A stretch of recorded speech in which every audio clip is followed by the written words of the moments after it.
It is with great pride to share our journey as the pilot implementer of the Healthy Learning Institution program, or what is known HLI. This initiative aims to create safe, healthy, and supportive learning environment for all learners. Since 2022, we have successfully implemented Healthy Learning Institution program in 44 schools of this division. Of course, just recently, we expanded its implementation to 60 priority last mile schools in the province.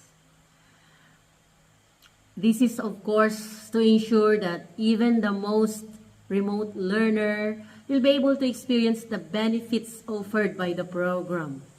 So this effort, our schools receive sports equipment and information technology resources like the tablets, desktops, laptops, with, of course, printers and big screen television sets, which greatly enhance and impacted both physical and digital learning.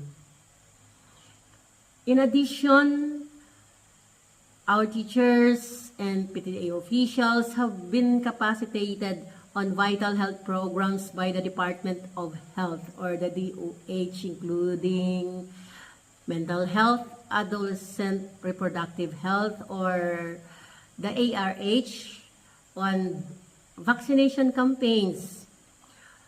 All these initiatives have strengthened partnership with schools, parents, and health agencies.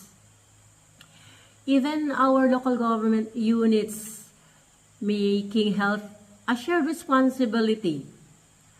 The success of the HLI in Zamboanga del Norte proves that health and education go hand in hand. Let us then continue to champion this program for the well-being of every learner.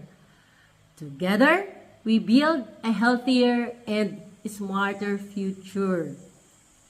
My salute to the Department of Health and other stakeholders. You really made a difference. Thank you for your support and commitment in making our schools healthy learning institutions.